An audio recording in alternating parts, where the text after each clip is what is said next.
हरे भरे जंगल में एक विशाल और शक्तिशाली हाथी रहता था, जिसका नाम था मोटू। वह अपनी ताकत पर बहुत गर्व करता था।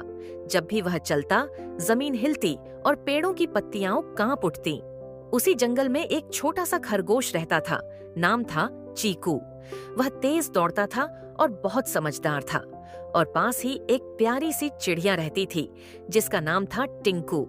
वह ऊंचा उड़ सकती थी और दूर दूर तक देख सकती थी। एक दिन मोटू हाथी पानी पीने तालाब पर गया। वहां चीकू और टिंकू पहले से बैठे बातें कर रहे थे। मोटू ने हंसते हुए कहा, तुम दोनों इतने छोटे हो, मेरे जैसा बड़ा और ताकतवर कोई नहीं। मैं चाहे तो पूरे जंगल को हिला दूं। चीकू बोला।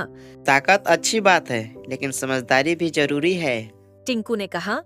और कभी कभी छोटी सी मदद भी बहुत काम आती है। मोटू ने उनकी बातों को मजाक समझकर अनसुना कर दिया। कुछ दिनों बाद जंगल में जोरदार बारिश हुई। नदी उफान पर आ गई। मोटू को दूसरे किनारे पर जाना था, लेकिन तेज बहाव देखकर वह डर गया। वह बड़ा था, मगर उसे रास्ता नहीं दिख रहा था। पानी गहरा था और बहाव तेज। तभी ऊपर से उड़ती हुई टिंकू चिड़िया ने देखा कि नदी के बीच में कुछ पत्थर ऐसे हैं जिन पर पैर रखकर पार किया जा सकता है।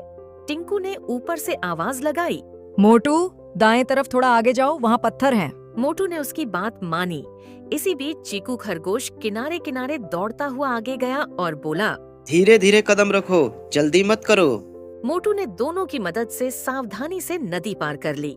नदी पार करने के बाद मोटू को अपनी गलती समझ में आ गई। वह बोला, आज अगर तुम दोनों न होते तो मैं फंस जाता। मैंने घमंड में आकर तुम्हारी बातों को हल्के में लिया। मुझे माफ कर दो। चीकू मुस्कुराया। दोस्ती में माफी नहीं, समझदारी जरूरी होती है। टिंकू बोली। हर किसी में कोई न कोई खासियत होती है। मोटू ने सिर झुकाकर कहा, आज से मैं कभी घमंड नहीं करूंगा। हम सब मिलकर ही मजबूत हैं। तीनों अच्छे दोस्त बन गए।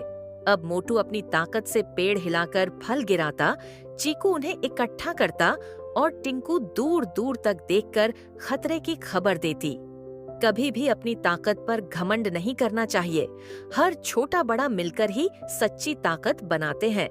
वीडियो लाइक और चैनल को सब्सक्राइब करो दोस्तों।